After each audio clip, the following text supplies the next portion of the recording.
Great. Hello, everyone. We're coming to you a little bit earlier this week with a roundup of some of the things that have happened this week and getting ready for the week, the events, the days to come. First, last night, the City Council authorized our office to enter into a contract that we had negotiated with a new provider for refuse pickup, Casella. Is the name of the company. And so we're looking forward to getting that entire project rolled out over the next month. You'll be learning more about Casella. They have projected to us the idea that the principal element of concern for them is making sure they deliver good customer service. So we're hoping that that will be the case. They're also going to be a bit more technological than perhaps we've experienced in the past. They actually are going to be advertising an application that they have that'll allow you to track certain things with regard to their service. I think I can say this too. There will be no change in service schedule. In other words, whenever your current schedule for trash and recycling pickups will be, those won't change. So that will all start. Excuse me. That will all start on May 1st. As you know, the solar eclipse is getting closer and closer. It's a little more than 2 weeks away. April 4th, though, is really when the festivities will start around here.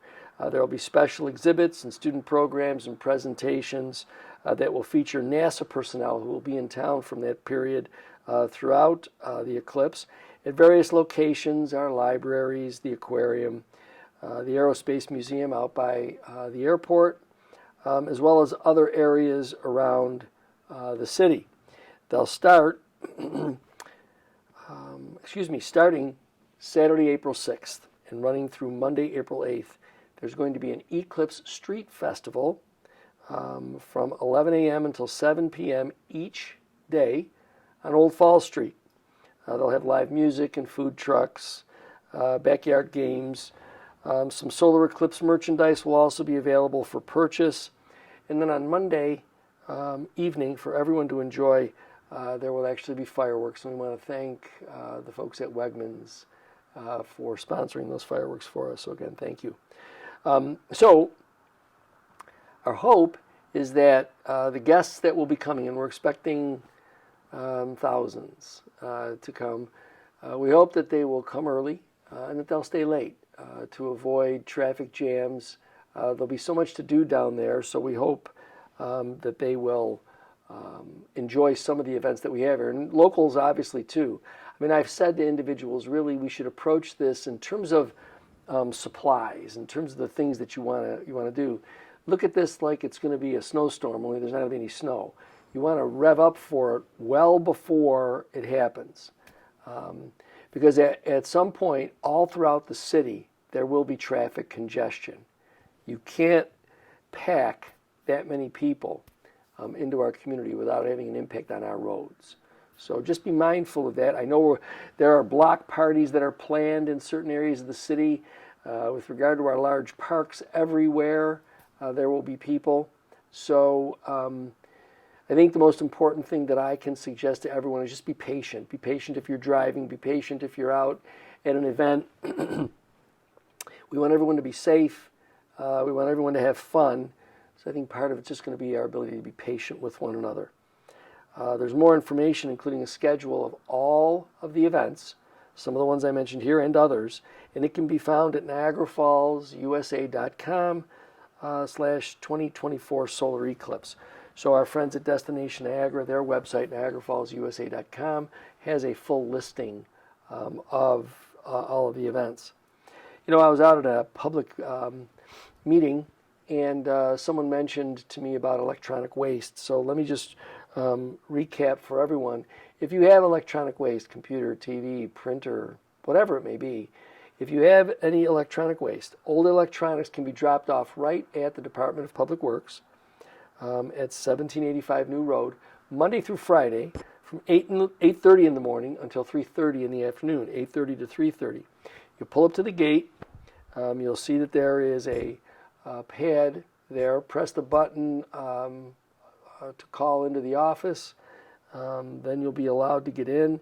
As soon as you drive in, you'll see immediately upon entering to the left of the gate, there is a pile where the old electronics can be left free of charge.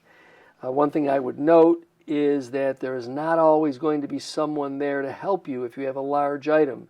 So if you do have a large item, please make sure you bring somebody who can help you offload the large item there as well. So again, Monday through Friday, 8:30 to 3:30, right at the Department of Public Works at 1785 New Road. As we have been doing all throughout the last couple of weeks, we've been sharing residents' convention center, the old convention center memories. And we still want to hear from you. We're interested in you sharing your favorite memories and stories of what you remember about the old convention center. And you can do that by sharing your stories at conventioncentermemories@yahoo.com. conventioncentermemories@yahoo.com. We will compile them all, and then, as I intend to do in a few minutes, share them with all of the listeners. You can also leave your comments on our Facebook page. If you remember a story today and you remember a story next week, there's no limit to how many times you can comment on what you remember, the great memories, favorite memories that you have about the convention center. We received a memory today. An individual says that they remember when it was built, and during that whole time, how you would get roller skate wheels and make skateboards, and then because of the slope of the roof, actually use the roof as a skateboarding platform.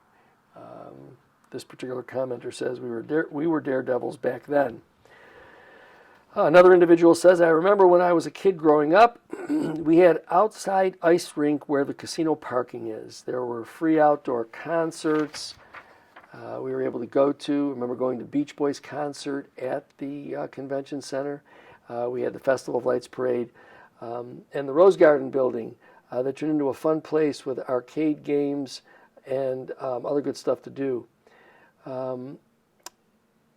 She remembers all of these great things downtown, and that's kind of what we're really aiming for when we talk about our new event center and park, the ability to bring some of this fun back downtown for all of us.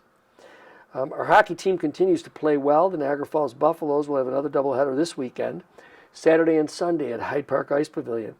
The Saturday start is at 7:30 against the Sun Prairie Killer Bees. And Sunday, the Buffaloes will face the Holyoke Papermen at 1 p.m. So if you get the chance, please go down and see our semi-pro hockey team. They're playing great hockey. They're still at the top of the league. So get on out there. 7:30 on Saturday against the Sun Prairie Killer Bees, and 1 p.m. Sunday afternoon against the Holyoke Papermen. During these weekend games, the Niagara Falls Buffaloes are also accepting gently used, or if you have new, sports equipment donations. So if you're cleaning out your house and you run across some old sports equipment, you can bring it on down to one of the home games this weekend, donate it, and you'll be entered into a drawing too for some fun gear at the game. I mentioned to everyone a few weeks back that as we continue with these videos, we're going to start bringing in some people from different departments. And next week, we'll have our first guest. We'll be joined by Sarah Potwin, the Executive Director of our City Public Libraries. She'll be my first guest. We're excited to have Sarah on. She can give us a sort of an overview of what goes on at the library, what her and her team have available at the library, and some of the exciting things that we all can enjoy at our public libraries. And this will be the start of this series. Once a month, it'll be my hope to bring somebody in from all of our city departments to simply talk about what they do, what their department is involved in, talk about any updates that residents may need to be aware of, and generally give all of us a sense of what do our departments do. We know about the departments in general terms, but to get some folks out in front of you so that they can talk to you about the things that are important in their department and things that you should know. This weekend, in fact, Friday, we're expecting perhaps some more snow. It's kind of strange that we've started spring and we're getting more snow than we had all of last month. But I know that all of us will exercise caution as we're moving about the roads this weekend. There are a number of things that are going on all throughout the community. Again, if you have the chance, please get down to our Hyde Park Ice Pavilion to see the Niagara Falls Buffaloes. Be careful out there. Again, with the crazy weather, just be careful about people who are on bicycles, people who are walking, and be safe as you move about the city. Until I talk with you again next week, and please remember, we're going to have Sarah Potwin from the Niagara Falls Public Library with us. Have a great weekend.